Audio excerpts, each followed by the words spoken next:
Ether breaking records as the NFT world descends upon New York. Welcome to First Mover, your first global look at today's action in the Bitcoin, blockchain, and digital asset space. I'm your host, Christine Lee. And joining me are my co-host, CoinDesk managing editor of Global Capital Markets, Lawrence Lewitton, as well as managing director of international content, Emily Parker. Good morning, Emily and Lawrence.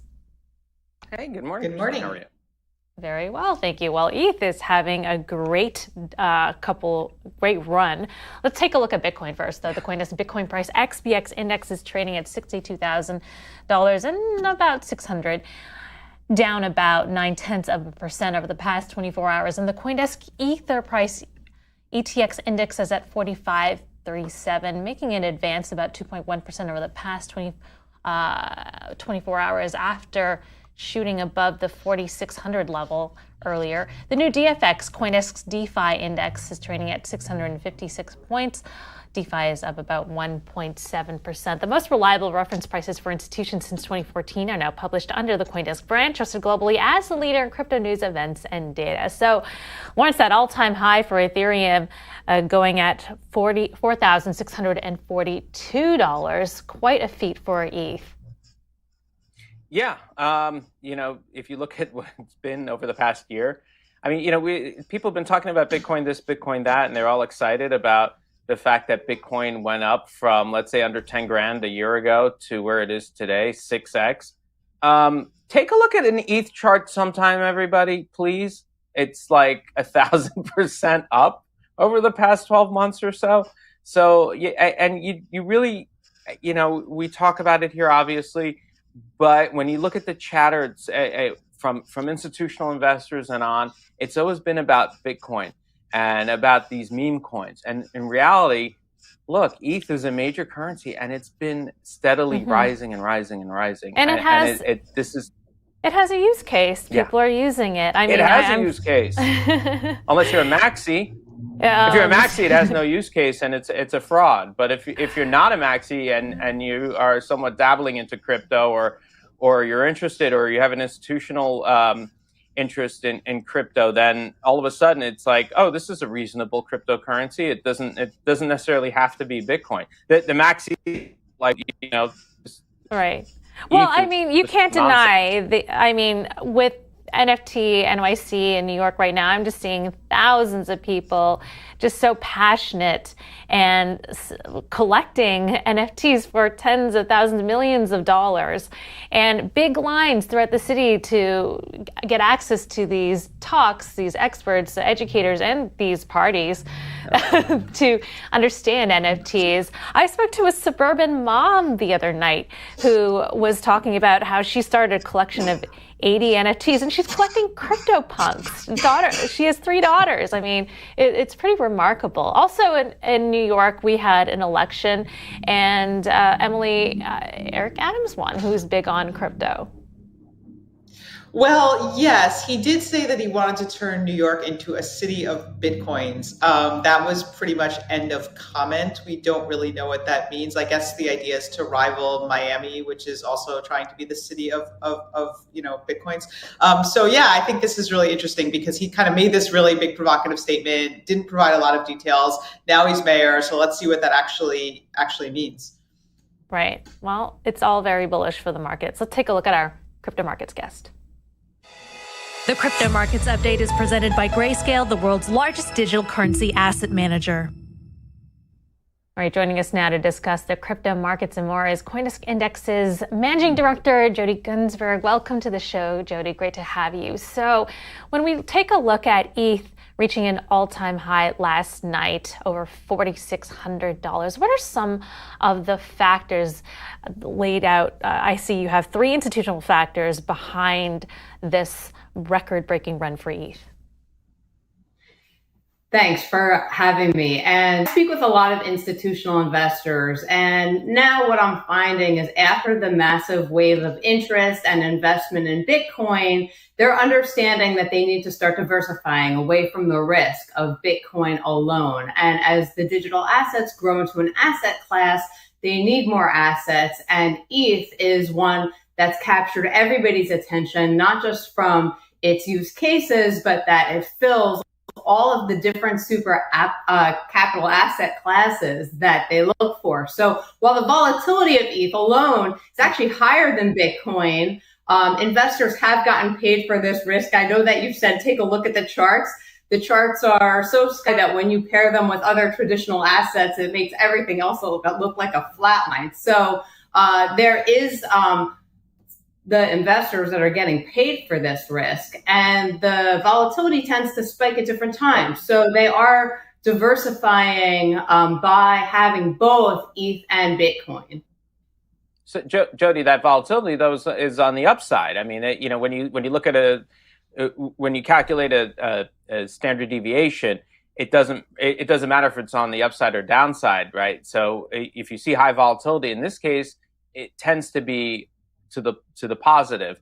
But one question I have is, recently at least, over the past few days, if not weeks, we hear about Shiba Inu. It's used on the Ethereum network. How much of this sort of meme coin interest has had an effect on ETH, on the fact that more ETH gets burned as the network uses more now because of the way things have changed in the network? How much of the meme coins has contributed, do you think, to the rise in ETH? I don't know that I've seen evidence of that directly contributing to the rise of ETH, again, from the institutional perspective, where they're trying to put portfolios together and they're looking at really big macro pictures like rising inflation. Like, to me, I've heard so much more about institutions looking for the inflation hedge, and ETH provides that in a very direct and concentrated way, 3 times more than you get from Bitcoin. And it's about even 10 times out of oil, which is known for its ability to hedge inflation. So again, it's certainly a factor that may go into what's driving ETH. It's just that I think from the bigger lens and portfolio construction view, it's more about the volatility and the risk-adjusted returns. I do want to ask you about this because your statement basically is that dollar weakness is a factor in why ETH is going up. But realistically, though, how much is it that people are saying, oh, well, gee, you know what, the Biden administration's spending, let's buy ETH? Or how much of it is just the fact that ETH has all this extra use case now? I mean, isn't it sort of, are you making too much out of these macroeconomic factors playing a role into cryptocurrency compared to some of the more microeconomic factors that have to do with ETH itself? When institutions are looking at the portfolio construction, the macro factors are major inputs to the way that they construct their portfolios. And any of the assets that are priced in US dollars do have a direct inverse relationship. So they do turn to things like commodities and ETH, and you related to this in the burn rate. I mean, there's a consumable, transformable component of this that is filling that second spot in the major super asset class framework that's been so well known to these institutions. So I don't think I'm putting too much emphasis on the macro. I think macro factors are largely what drives the asset allocations, and thinking about crypto as an asset class where Bitcoin is taking up, even over 60% of the large cap index. ETH is the next biggest thing with over a quarter of it. So it plays a really important role in getting access to what's going on in the asset class itself. Jodie, so I just kind of want to follow up on that comment. A lot of ETH's growth is due to the fact that it is kind of the next biggest thing, right? People are just going down the market cap and saying, okay, Bitcoin, all right, Bitcoin's kind of expensive. It's, really exposed. Okay, ETH. But how much of it is the growth due to just that, like just that it's number 2 and people want to diversify? And how much of it is due to actually some of the different specific use cases of ETH? So Lawrence mentioned meme coins. You said you don't think that's a lot of it, but what, like maybe NFTs, or, is there evidence that people are buying ETH significantly because of ETH specific reasons and not just because of diversification? Well, I think that the more and more products that are coming to market are also driving the institutional adoption there. So even like with the mini futures contracts on ETH that are coming, all of this is putting in the framework for the institutions to be able to hedge their exposures with it. But when you think about the use cases, it's not that institutions aren't looking at that. They're just seeing it first from the differences coming through in the metrics, like in the correlations. While ETH and Bitcoin are correlated, they're not always highly correlated. And sometimes they're actually kind of only moderately correlated. So it's only through numbers like that where they might say, okay, why is this happening? But they do generally rely on more of the experts that are analysts in the particular things. It's almost like how they invest in equity by the S&P 500, but they know what stock number 352 is really doing. Well, Jodie, so if they're looking for diversification from Bitcoin and looking to ETH, ETH now at all-time highs, what's the next ETH? What's the next coin that everyone will want to be investing in if they're going down the list? Well, I'm not really sure the answer to that, but I think maybe Solana is. I've heard a lot about that was a new entry, so maybe that one, but don't quote me on that. So why don't we see the kind of chatter around ETFs with regard to ETH as we do with Bitcoin? Obviously, Bitcoin having the futures ETF that just got launched, a couple of them hitting the market in the past few weeks, but we don't hear the same sort of, if that institutional interest is there, how come we're not seeing this idea of, okay, why don't we really go full on into it and also create a product that could be sold even for institutional and for retail, such as an ETF? I think we're going in that direction. Again, ETH is still a lot smaller than Bitcoin is. Even in the index, Bitcoin's 3 times more than ETH, so it's just not there yet. But even in the products that have been launched, I mean, this Bitcoin futures ETF, it's not really something that any institution who's looking at what they're doing would be buying because it's not a product structurally. Will I expect the same thing to get launched in ETH? Probably. But I think you can just go buy the asset that institutions need to get more comfortable with is product that allows them to buy the spot. Jodie, could you just talk about specifically how much you think the NFT boom is feeding into into ETH growth? Do you have a sense of that? I don't, not from the lens where I sit. It's hard for me to measure what that impact is. But again, I can actually see ETH being like the core of a core satellite crypto portfolio because of this special quality. I mean, this is like an asset that we've never seen where it is a capital asset, a consumable and transformable asset, and a store of value. That's completely unique. And if this is the case for ETH, it could really stake out the core of the crypto portfolio. And then you can just have different coins around that, filling the different buckets that institutions require. Yeah, a lot of good use cases for ETH, as well as the hard fork and their move toward proof of stake. A lot of development going on in this space. Thank you so much, Jodie, for joining us. That was CoinDesk Index's Managing Director, Jodie Gunzberg. Coming up, we'll check in on Asia and the Biden administration's report on stablecoins.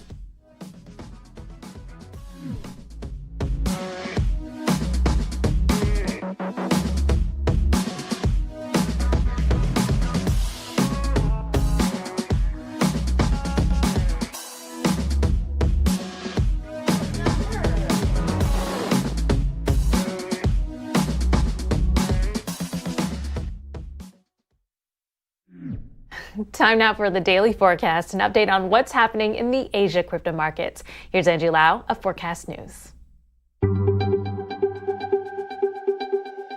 Welcome to the Daily Forecast, November 3rd, 2021. I'm Angie Lau, Editor-in-Chief of Forecast News, covering all things blockchain. Well, Ethereum and Solana are on a roll. Both coins hit all-time highs Wednesday morning Asia time, with Solana overtaking Cardano to become the fifth largest cryptocurrency by market cap. We're going to take a look at what's driving markets and a whole lot more coming up. Let's get you up to speed from Asia to the world. Well, let's kick off with some of the top stories out of Asia today. Australia's largest and one of its oldest banks, the Commonwealth Bank of Australia, is going crypto. CBA is partnering with Gemini and Chainalysis to become the first bank in the country that allows its customers to buy, sell, and hold crypto assets directly through its app, including Bitcoin, Ether, Bitcoin Cash, and Litecoin. And over in Thailand, Siam Commercial Bank Securities, a subsidiary of Thailand's oldest bank, has acquired a 51% stake in the country's leading crypto exchange, BitCub, for a little over $500 million. BitCub, which is licensed by the Thailand Securities and Exchange Commission, reported, get this, a trading volume of over $30 billion in the last quarter, and that is a 92% share of the market in Thailand. When the old world and the new world collide in finance, it is happening more and more. And you can find out more on those stories at forecast.news. Meanwhile, the all-time highs seem to be coming all the time these days. Amid growing hype over the metaverse and NFTs, Ethereum crossed $4,600 mark for the first time, hitting a new all-time high Wednesday morning Asia time. And Solana also hit a new all-time high of just a touch under $230. Forecast News' Michelle Lim reports. According to data from CoinMarketCap, Ethereum skyrocketed to a new all-time high of $4,638 Wednesday morning Asia time, while Solana's new peak saw it overtaking Cardano as the fifth largest cryptocurrency by market value. The global cryptocurrency market cap is now over $2.7 trillion, with altcoins clearly following Bitcoin's surge last month. But with altcoins rallying, Bitcoin's dominance is down to 41.5%. One expert told Forecast News the fourth quarter is typically a period of good price appreciation for the crypto market. We find ourselves in Q4, which provides a kind of, a bullish context.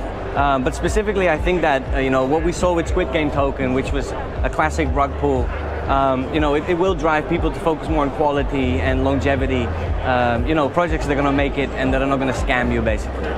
For Forecast News, I'm Michelle Lin. And we are live and in person in Hong Kong. Hong Kong FinTech Week officially kicked off on Wednesday. The annual event, which went virtual during the pandemic, has come back this year as a hybrid event and back in physical space with attendees and speakers in person, including our own Forecast team. Forecast News' Danny Park was there. Crypto and CBDCs took center stage at day one of Hong Kong's 6th FinTech Week. Hundreds gathered to check out what's what in fintech, with booths set up by crypto and DeFi names, including AAX Exchange, Crypto.com, and Hashkey Group. Paul Chan, Hong Kong's financial secretary, raised the curtain with a short speech where he reiterated Hong Kong's CBDC developments. Equally significant is the continuing collaboration between our Hong Kong MA and the People's Bank of China in the testing of the use of digital renminbi here in Hong Kong. The goal is creating a convenient means of cross-boundary payments for Hong Kong and mainland residents.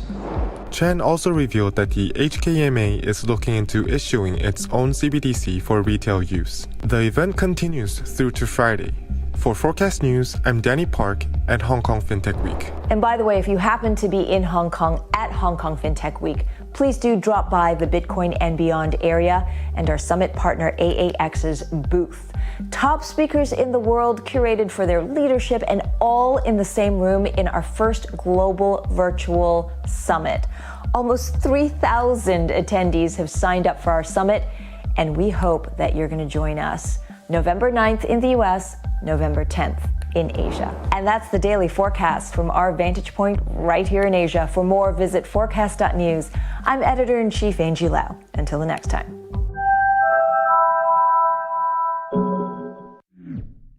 All right, the CoinDesk Bitcoin price XPX index is trading at $62,594. Bitcoin is slightly down about 0.9%. The CoinDesk Ether price ETX index is also just coming off of all-time highs, 45.43, but still up about 2.25%. And the new DFX CoinDesk's DeFi index right now trading at 655 points. DeFi is up about 1.5%. Meanwhile, the Biden administration telling Congress to put stablecoins under federal supervision or else they will. A President's Working Group for Financial Markets report urging lawmakers to subject stablecoin issuers to the same strict federal oversight as banks and require custodial wallet providers to be regulated by a federal agency. Joining us now is Ohio U.S. Representative Warren Davidson. Welcome, Congressman. So what do you make of this stablecoin report? Do you agree that stablecoin issuers should be banks and that wallet providers should be regulated by federal regulators? No, I mean, we do need regulatory clarity for stablecoins. And, frankly, some stablecoins really take a lot of characteristics of securities. And so they would be regulated differently. But a lot of stablecoins are very clearly not securities. The intention is for them to be really property. And banks could be able to issue stablecoins, but I don't see why anyone would need to have a bank charter to operate that. And frankly, if you look at, we sent a letter recently asking for the SEC to clarify, because state-regulated banks can offer the same sort of features that would be securities in other cases, but they're exempt because they are a regulated entity. So the current law refers to a regulated entity, not narrowly a bank. And then the wallets is a whole different issue. So my understanding of the new report that came out is it's kind of taking the SEC out of the equation, right? It's basically turning this over to Congress. Is that a correct assessment? I think they're calling on Congress to take action, which to me is a great opportunity. I mean, we've had a bipartisan bill since 2018 that basically says, hey, we should be able to apply a bright line test to to any digital asset and be able to just say whether it's truly a security or not. And that's one step. And then we should be able to provide clarity for, well, okay, how would this asset, which is now tokenized, be treated for tax purposes and for custody purposes? And the custody piece touches on it. It seems like Treasury in this position that's been released from the President's Working Group says, well, we're okay with wallets existing. We just want to treat them as a regulated entity as well so that we can get all the data off of them. The concern is that you don't really have DeFi. You don't truly have decentralized, finance if you can't have self-custody. So if you can custody your own tokens, that's akin to cash. If essentially you have to have custody with a third party and the third party reporting requirements to the federal government, that's not the same as cash, and that's really one of the battlefronts in this debate. So that seems like a real risk there. There have been some DeFi projects warning that, if stablecoins are overregulated or misregulated, this could lead to projects actually leaving the United States. Where do you see those risks? I mean, you sort of mentioned the custody issue. Where are some areas where stablecoin regulation could kind of go wrong and actually push some of this innovation out of the United States? Well, inaction is really putting people at risk as well. So, I'm glad to see some action. So, I've spoken about Tether, for example, and they've disclosed that they're not as stable as they initially advertised. There's a question, how solid is the commercial paper behind it?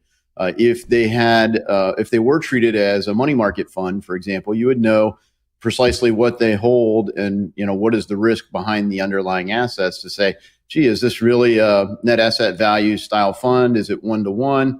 But if you go to something else that's backed, by a different commodity or even cash, and it's like, no, literally there is $1 of cash in a vault somewhere for each token. Well, that's kind of the original premise behind stablecoins. When we start backing it behind things that are supposed to be liquid, like commercial paper, we saw in March, April last year, they're not always that liquid.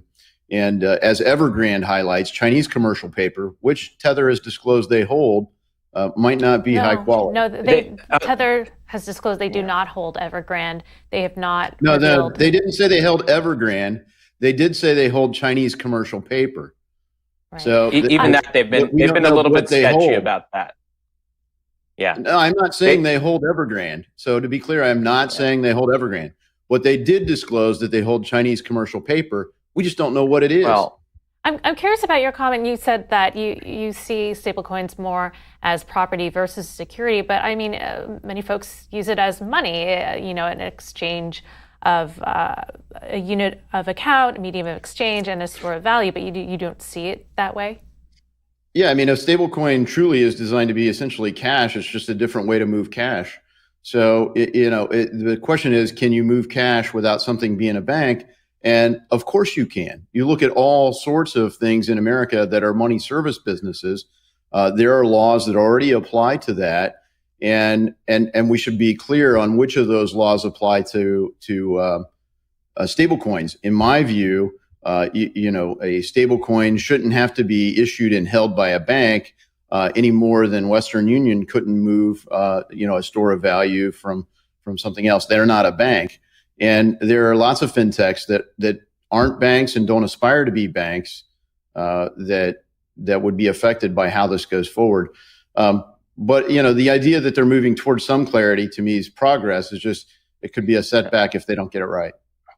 So, Representative Davidson, actually to clear up, they didn't specifically say their Tether's holdings were in China. That actually is one of the problems. Is they won't disclose what country it's held. For all we know, it could be North Korean commercial paper. I mean, we don't know exactly what they're holding. How would you enforce it, though, from Congress? And have you reached across the aisle? Have you tried to do a bipartisan committee to sort of say, look, let's put together something, and here are the standards for how a stablecoin should be regulated if it has pure cash versus if it has assets. So first of all, how do you regulate that? Second of all, have you tried to work with Democrats on this? Yeah, so the Token Taxonomy Act has been bipartisan the whole time. That mostly deals with securities, custody, and taxes. The stablecoin legislation that we're drafting is meant to be the same path, bipartisan, hopefully bicameral, and provide the definition there. But it is nice that the Treasury has given us an opening, and we're looking for clarification on Reeves. This kind of pushes the SEC out of it potentially, which can be fine because it should be clear that stablecoins aren't intended to be marketable securities. Normally, they're meant to be backed by something that is akin to that. But even if you said this stablecoin is backed in part by commercial paper, that would make it essentially a money market fund. But if you said, it's a security, you would really harm consumers if you said, well, now you don't have access to it unless you go through a broker dealer. That would really harm consumers. So there does need to be clarity here, and the best place for that clarity is to come through Congress. And right now, that path should be bipartisan. Would you effectively ban any stablecoin that won't fall under this kind of regulation? Would you disallow American citizens to trade? Let's say, I don't know. Let's say someone invents a stablecoin called Schmether, and they back it with Chinese commercial paper entirely. And they refuse to be regulated.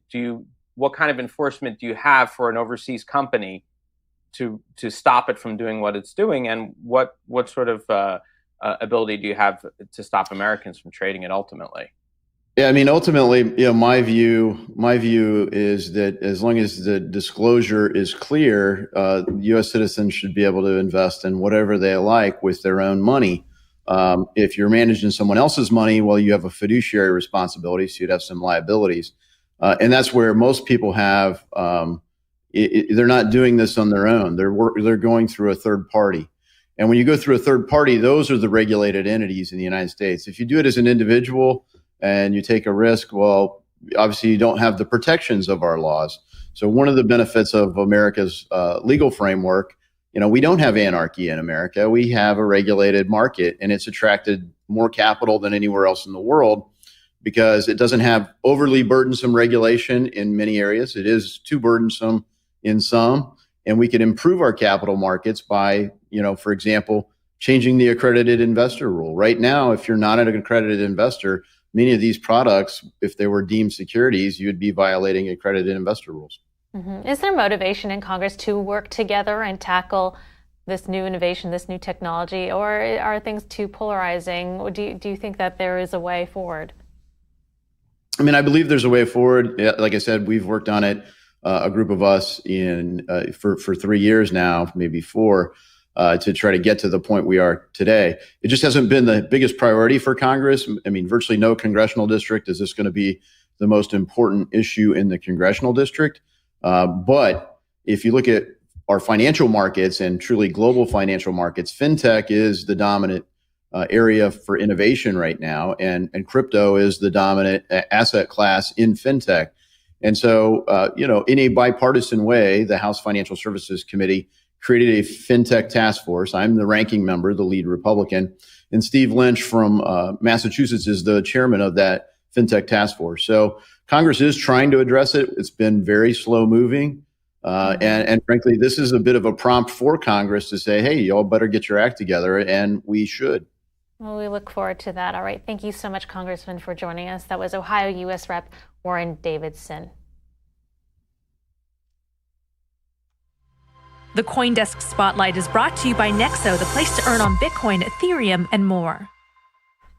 The art, gaming, tech, and financial worlds are colliding in New York for a sold-out week-long conference on non-fungible tokens. Joining us now is Jodie Rich, co-founder and executive producer of NFT.NYC. Hello there, Jodie. Are you surprised how quickly NFTs have exploded in popularity? I mean, just a year or two back, NFT.NYC was nowhere as popular and as well-attended as it is today. What are you learning from this year's conference? So it's up over 100x.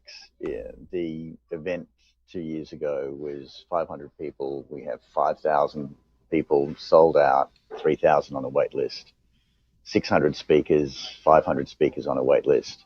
It's huge, and I ask myself why. And I think it's just the right time for NFTs.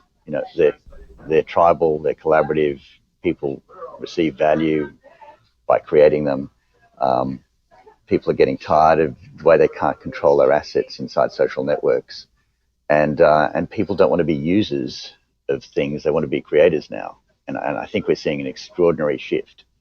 And what we're seeing at this conference is all sorts of people participating, creating different types of NFTs. It's not just about art. It's not just about music. It's collectibles. It's property. It's generative art. It's ticketing, and it's a thing. NFTs are a thing, and New York is the place for it. So Jodie, what's the craziest thing that's happened so far? You have 100 times more people, as you said. So how much excitement? What sort of interesting or crazy thing that happened so far as this event has gone on that surprised you? I think.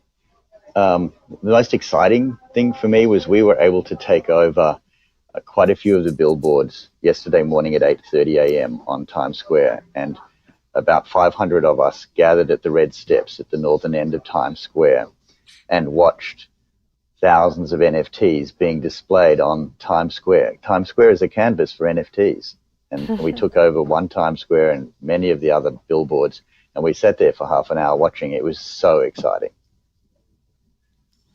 Jodie, there's been so much hype around NFTs. What, in your view, are some of the main obstacles that remain? So sometimes people talk about the user experience, or I don't know. What in your view is still needs to be resolved before this can get to the next level? Well, next level means people who don't understand crypto can buy an NFT, and we're at that place now. The CEO of Live Nation, Michael Rapino, sent a press release out a few days ago. If you go to any of the Live Nation NFT hubs, you don't have to pay in crypto. You can get them for free. You can trade them and resale them. So brands are getting in the space. And I think it's going to be brands that popularize NFTs. We think that being able to buy an NFT with fiat currency is absolutely the key. And as you know, OpenSea has been incredibly successful as an NFT marketplace. It's been absolutely primarily ETH. Meta, formerly Facebook, announced that their intentions are to create a metaverse. And I wonder, is that a threat to these smaller communities being developed? Quite the opposite. I think the smaller communities are a big threat to Facebook. And I don't think they can just rename themselves. The big difference in this trend is that we have a decentralized technology now. And anyone who creates an NFT will have that NFT on the blockchain of their choice. You can't take over a blockchain. Facebook can't come and acquire a blockchain.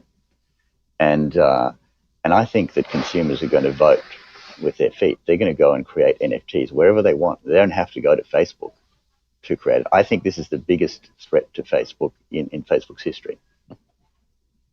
So you mentioned the issue of property, that property is something that you're finding more and more involved in the NFT space. How soon do you think it'll be before we start trading claims on property using NFTs on a regular basis the way we do contracts now? If you could look in the future and guess, what would it be? I think property is going to be one of the most distant applications because we have an existing system. You know, there's not a crying need for property NFTs. I think the nearer term use of NFTs is what we're seeing already. You know, the music industry, royalty payments, you know, being able to change the model from the starving artist model to artists and musicians who are actually able to realize very quickly immediate returns for what they can publish directly into the market. I think, you know, that's clearly one of the most near-term applications. And ticketing, I think, is the other one. Yeah, well, Jodie, thanks for joining us. It wasn't until NFT.NYC that it really clicked for me, NFTs, because, you know, I've spent some time in the metaverses, in the gaming discords, and I felt disassociated from the folks talking about NFTs and whatnot. But it wasn't until I saw everyone and their passion for NFTs that I really understand that this isn't going away. So thank you so much for joining us.